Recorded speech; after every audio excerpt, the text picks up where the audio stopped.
Welcome to Creepy, the best horror storyteller on YouTube. Part 1. He woke up to the sound of his alarm clock, but he wished he hadn't. He knew what awaited him outside his window, a desolate, barren world, devoid of any life. He was the last man on Earth, and he had no idea why. His name was Lucas, and he was a scientist at the National Institute of Health. He had been working on a project to develop a vaccine for a new virus that had emerged in China, called the Z19. The virus was highly contagious and lethal, causing severe respiratory distress, organ failure, and death within days. The virus had spread rapidly across the globe, infecting millions of people and killing them in a matter of weeks.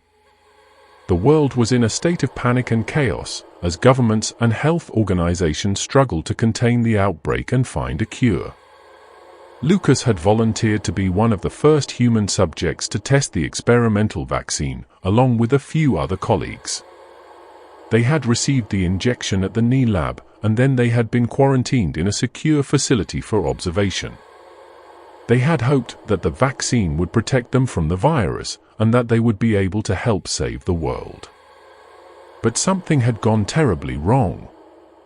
The vaccine had not worked as intended. Instead of boosting their immune system, it had triggered a mutation in their DNA, altering their genetic code. They had become something else, something inhuman. They had developed enhanced strength, speed, and senses, but they had also lost their sanity and humanity. They had become violent, aggressive, and bloodthirsty, attacking anyone and anything in their sight. They had escaped from the facility and had unleashed a new wave of terror on the already devastated world. Lucas was the only one who had not changed. He had remained human, unaffected by the vaccine. He did not know why he was different, why he was immune. He had tried to contact his superiors, his colleagues, his family, anyone who could help him. But there was no response. There was no one left. Everyone was either dead or turned into a monster. He had managed to survive by hiding in his apartment, barricading the doors and windows, and scavenging for food and water. He had a radio, a laptop, and a phone, but they were useless. There was no signal, no internet, no electricity. He was alone, isolated, and hopeless. He had tried to kill himself several times, but he could not do it. He was too afraid, too cowardly, too curious. He wanted to know why he was still alive, why he was the last man on Earth. He wanted to know if there was anyone else like him, if there was any hope for humanity. He wanted to know if there was a way to reverse the effects of the vaccine, to restore the world to its former state. He had searched for answers, but he had found none. He had only found more horror, more death, more despair. He had seen the creatures that his colleagues had become, roaming the streets, hunting for prey. They looked like humans, but they were not. They had pale, grey skin, red, glowing eyes, and sharp, fang-like teeth. They had no hair, no clothes, no emotions. They had no mercy, no remorse, no fear. They had only hunger, rage, and pain. They had sensed him, smelled him, heard him. They had tried to find him, to kill him, to eat him. He had evaded them, barely, by hiding, running, fighting. He had killed some of them, out of self-defense, out of revenge, out of necessity. He had felt no pity, no guilt, no sorrow. He had only felt anger, hatred, and disgust. He had seen the corpses of the people he had known, loved, cared for. He had seen his friends, his co-workers, his neighbors, his family. He had seen their bodies, mutilated, torn apart, devoured. He had seen their faces, frozen in terror, agony, and despair. He had seen their eyes, empty, lifeless, and soulless. He had cried, screamed, and prayed. He had begged for forgiveness, for salvation, for an end. He had received no answer, no comfort, no relief. He had given up, lost hope, and accepted his fate. He had realized that he was the last man on earth, and that he would die alone, in pain and in fear. He had stopped living and started waiting. Waiting for the end, waiting for death, waiting for nothing. He woke up to the sound of his alarm clock, but he wished he hadn't. He knew what awaited him outside his window, a desolate, barren world, devoid of any life. He was the last man on earth, and he had no idea why. Part 2. He decided to go out today for the first time in weeks. He had run out of food and water, and he had no choice but to venture into the dangerous world. He knew it was a risk, but he had nothing to lose. He had a backpack, a knife, a gun, and a flashlight. He had a map, a compass, and a plan. He had a destination, a hope, and a dream. He wanted to go to the Knee Lab where it all began. He wanted to find out what had happened, what had gone wrong, what had made him different. He wanted to see if there was any evidence, any clue, any solution. He wanted to see if there was any way to reverse the effects of the vaccine, to cure the creatures, to restore the humanity. He wanted to see if there was any chance, any possibility, any miracle. He left his apartment, carefully locking the door behind him. He walked down the stairs, avoiding the elevator. He reached the lobby, scanning the area for any signs of movement. He saw none. He opened the door, stepping into the street. He felt the sun burning his skin. He heard the silence, deafening his ears. He smelled the decay, nauseating his nose. He saw the ruin, breaking his heart. He walked along the sidewalk, avoiding the cars, the bikes, the buses. He walked past the shops, the restaurants, the offices. He walked by the park, the playground, the fountain. He walked through the city, the town, the suburb. He saw no people, no animals, no plants. He saw only dust, rubble, and ash.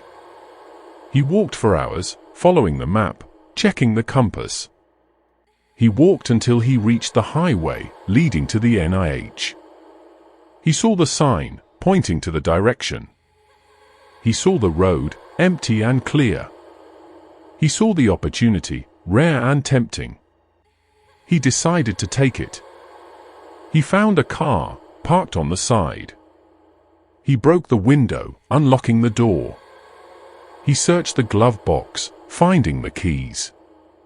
He started the engine, revving the gas. He drove the car, speeding on the road. He felt the thrill, fleeting and dangerous. He felt the joy, unexpected and undeserved. He felt the life, forgotten and lost.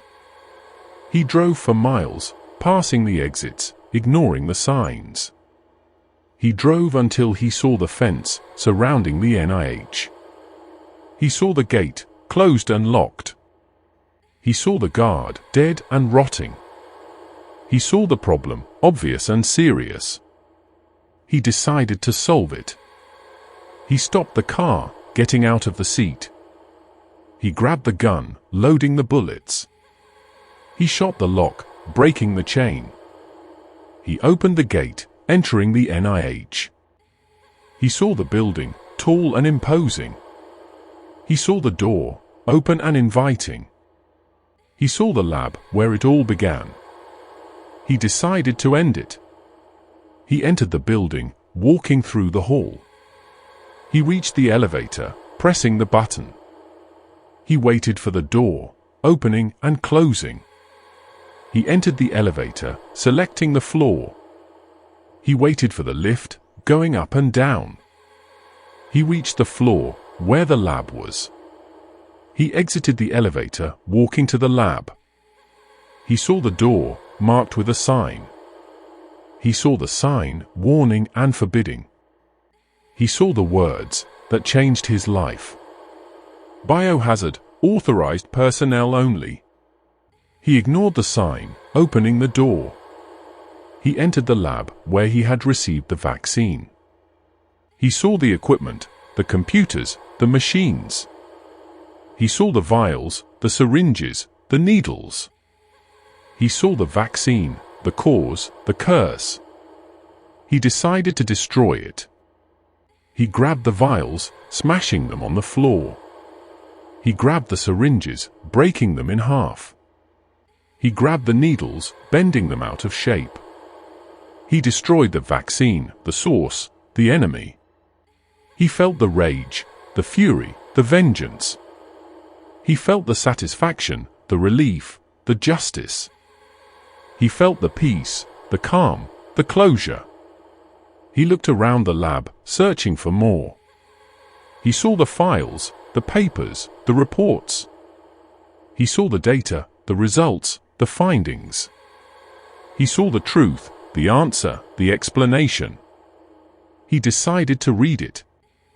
He grabbed the files, opening them on the table. He read the papers, scanning the words. He read the data, analyzing the numbers. He read the truth, understanding the meaning. He felt the shock, the disbelief, the horror. He felt the pain, the grief, the sorrow. He felt the despair, the regret, the guilt. He read the words that shattered his world. Subject: Lucas Smith. Status: alive. Result: negative. Conclusion: immune to Z-19 and vaccine. Reason: unknown. Recommendation: terminate. He realized the truth, that he had been a guinea pig. He realized the answer, that he had been a freak. He realized the explanation, that he had been a mistake. He realized the meaning, that he had been a target. He realized that he was not the last man on earth, but the first. He realized that he was not alone, but hunted. He realized that he was not safe, but doomed. He heard the sound that confirmed his fear. He heard the roar that echoed in his ears. He heard the footsteps that approached from behind. He turned around and saw them. They were his colleagues, his friends, his killers. They were the creatures, the monsters, the predators. They had found him, they had tracked him, they had cornered him. They looked at him with their red, glowing eyes. They smiled at him with their sharp, fang-like teeth. They spoke to him with their distorted, inhuman voices. They said the words that sealed his fate. "Hello, Lucas. We've been looking for you. We've been waiting for you. We've been hungry for you." They lunged at him with their claws, their teeth, their hunger. They attacked him with their strength, their speed, their rage. They killed him with their violence, their aggression, their pain. They ate him with their appetite, their thirst, their satisfaction. They ended him with their power, their dominance, their victory. They ended the last man on earth, and they became the new rulers of the world. Thank you for watching. Please like, share, and subscribe for more similar horror stories.